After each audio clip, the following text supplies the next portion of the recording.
got a very exciting camera for you today. I know many of you are like photographers, and so you probably like precision made, beautifully built, excellent image quality. What if I tell you this is probably the best camera lens combo I own in terms of image quality?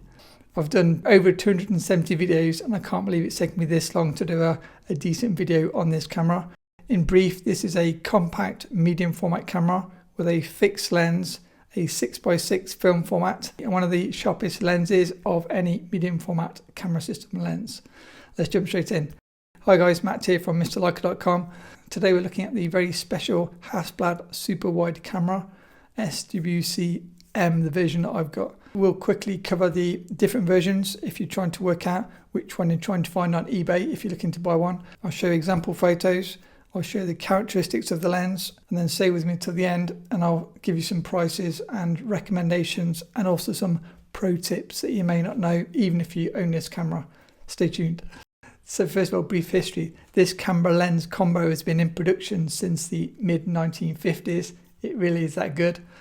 And then there's been various iteration changes during that time.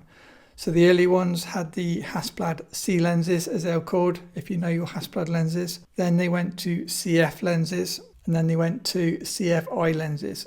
The naming changed from SWC to SWC-M to 903 SWC to 905 SWC, and that brings us right up to the 2000s.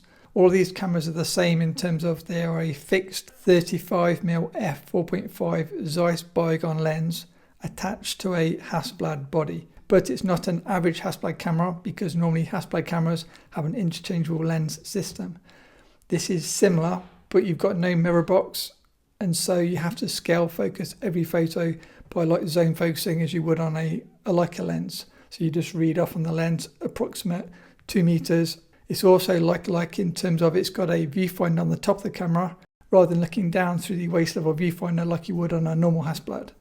Number 3, it's also quite compact. I'd say it's roughly the size of 2.5 like M3 cameras, bodies only. These cameras take the same film backs as a standard Hasselblad camera. So the A12 back will give you 12 photos.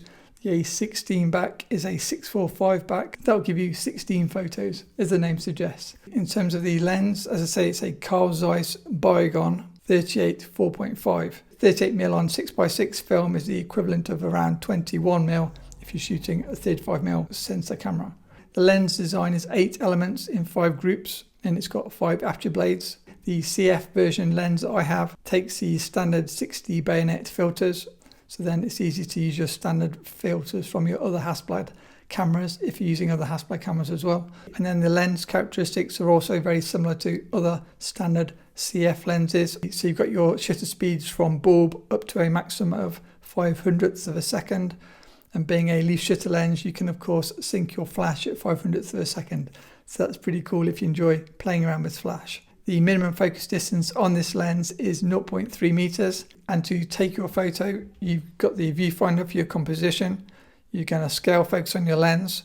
And then you've also got a bubble spirit level built into the top of the camera, and then often on the later models into the viewfinder as well. So that means you can get your composition, you can make sure your levels are straight, and they can scale focus to guesstimate your range. Luckily, because it's a 21mm equivalent, pretty much everything's in focus most of the time.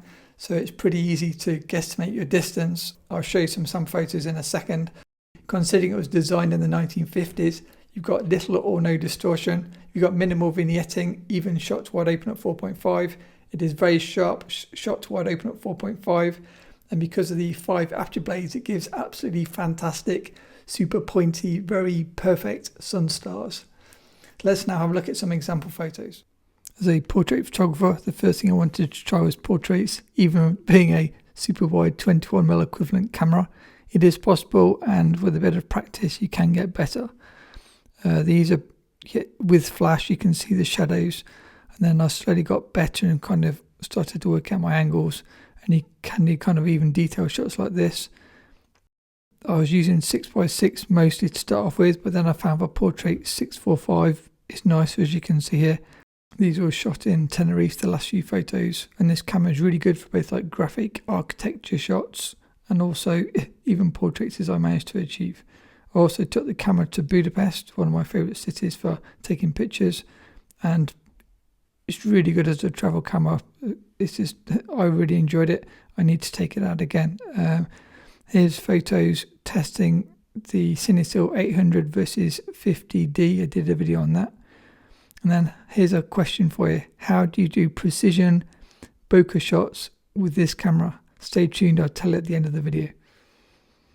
So after seeing those photos, are you already typing into your computer ebay.com to check the latest prices? I can put a link in the description below to eBay so you can see what the price is at the time that you watch this video.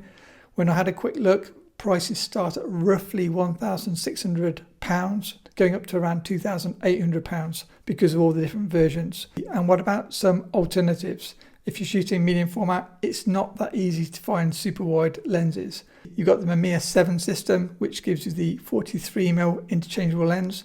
Very good lens, very highly regarded. Most people prefer the Millar, but I prefer this. So let me know in the comments if you've used both or either, which is your favorite. And I would say option 2 would be just buy the standard 40mm Distagon lens for the Hasselblad system. The advantage of the 40mm is it's an interchangeable lens, so you can use your existing camera and you don't need to buy a whole entire new camera. The disadvantage is it's going to give you a bigger setup. The advantage is you can focus through the standard waist level viewfinder. I have used the 40mm lens. It was lent to me during a wedding shoot where the wedding couple had a Hasselblad and they wanted me to shoot some shots with their 40mm lens. So very good lens, but I think the 38mm is definitely more corrected and sharper, which is why they designed an entire camera body around one lens. It's that good. Okay, and then to finish, some pro tips. Even if you own this lens, you may not know this.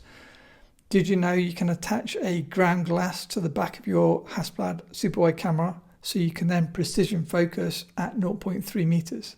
You can buy a ground glass Hasselblad attachment, and then that then allows you to fit standard Hasselblad 500 viewfinder pieces. So a normal prism finder, chimney finders, waist level viewfinder, pop-up style finder, covers to help shield the ground glass from stray light. If you want to see full details on this, I've done a very detailed blog post and I can put links in the description below to the blog post, and you can see a visual of how these different finders work. The advantage of this is you now have a near pocket size large format camera-ish setup because you're working on a ground glass. You've got a crazy sharp lens. I found it very enjoyable to use this slow process of close focus photography using a tripod on the ground glass.